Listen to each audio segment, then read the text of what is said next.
Party जलसे कर रही है, जेयूआई कर रही है, एमक्यूएम कर रही है, जमात इस्लामी कर रही है, एएनपी कर रही है, कौन की सब कर रहे हैं।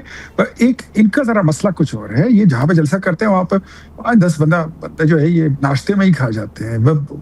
उससे जरा थोड़ा सा इनसे जमानत लेनी पड़ती है कि बंदे नहीं मारेंगे, कोई फायरिंग नहीं होगी, कोई क्लाशनकोफ कल्चर नहीं होगा, कोई पिस्तौल नहीं होगा। ये चीजें ना हो कि लोगों पे गाड़ियां चढ़ाना ना हो, तो फिर हमें कोई प्रॉब्लम नहीं है। जहां तक रेलेवेंसी की बात है, देखिए सियासत में आप रेलेवेंट रहते हैं अपने किरदार से। अब मुझे बताइए 2024 के बाद आप इनके जो करते धरते हैं, मतलब एमएनएज हैं जो इनकी पार्टी के बड़े बड़े लोग, आप उसको कह सकते हैं कि इनकी पार्टी में ही वो बड़े लोग हैं, वैसे क्या है, लेकिन वो कहते हैं कि हमें बड़े लोग हैं कि बड़े ओहदे वाले लोग हैं, ये थोड़ा सा फर्क है। बड़े ओहदे वाले लोग हैं, सेनेटर्स हैं, एमएनएज हैं, वो कहते हैं कि हमें लोगों ने काम के लिए तो वोट दिया ही नहीं है, हमारे पास तो मैंडेट सिर्फ इमरान खान की रिहाई है।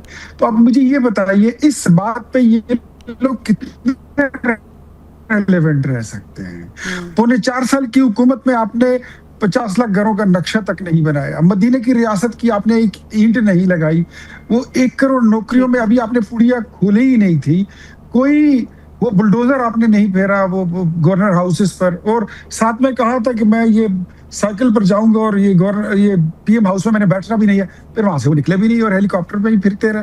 तो आपकी रेलेवेंसी क्यों होगी, कैसी होगी? पॉपुलिस्ट नारा जो है वो वक्ती तौर पे काम तो कर सकता है, लेकिन वो आपको लंबी मुसाफत जो है वो तय नहीं करा सकता। बस वो जज्बाती फैसले आपने 1 बार 2 बार आपने कर लिए लोगों ने, अब वो नहीं होगा, वो हर बार नहीं होता। कि 1000 दिन गुजार के इमरान खान साहब इररिलेवेंट हुए हैं, उतने रेलेवेंट नहीं रहे जो डे वन में थे। आपको नहीं जी, रेलेवेंट वो पहले भी नहीं थे, वो तो वो जेब से साइफर निकाला और उन्होंने नेवले और सांप की लड़ाई वाला खेल खेला, उससे ज्यादा वो कुछ था नहीं। और सीधी बात यह है कि पहले वो हो गए रेलेवेंट और अभी वो हो गए अननेसेसरी। मेरे ख्याल में अब वो गैर जरूरी हो चुके हैं। अच्छा, अगर ये अब ये आप कह रहे हैं गैर जरूरी हो चुके हैं, अब मैं फिर अगला सवाल करूंगी। चंद साहब एक जुमला, मैं एक मिनट, चंद साहब खामोश। हाँ जी फैसल साहब सिर्फ एक मिनट। नदीम भाई पे आप कुछ एक जुमला मैं कह दूं, कोई बात इनकी इमरान खान के जिक्र के बगैर पूरी नहीं होती। नहीं सर, ये ना करें, ये ज्यादती ना करें। मैं क्लियर कर देती हूँ, मैंने सवाल किया तो जवाब भी मिला। सर ऐसे ना करें। बात ये है कि 4 सालों में इनकी कारकर्दगी पाकिस्तान में गुर्बत, ठीक है चंद साहब, मुझे I need to go to Nadeem Afzal Chand साहब प्लीज। ठीक है थोड़ा सा चंद साहब बात सुन लीजिए। ठीक है, और अभी ठीक है फैसल साहब प्लीज एक मिनट ब्रेक लगाए ना फैसल साहब।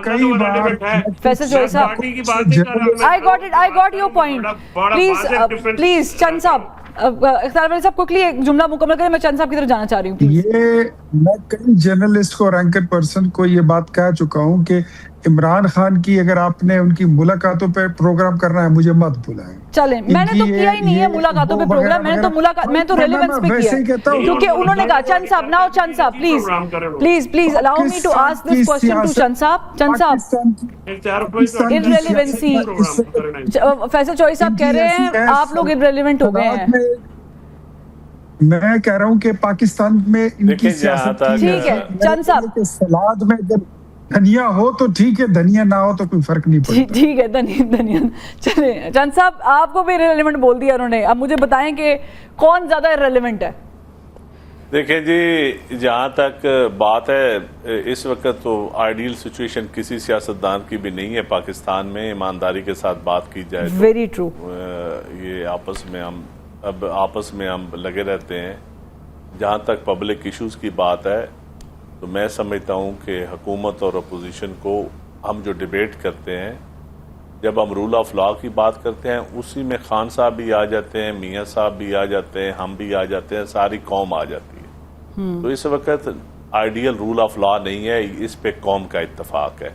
ठीक है, एग्रीकल्चर की जो तबाही है इस पे भी पूरी कौम का इत्तेफाक है। अगर किसी को नहीं तो मैं मोस्ट वेलकम हमारे इलाकों में आ जाए, मैं अपने भाइयों को साथ ले जाने के लिए तैयार हूँ, जाके देख लें।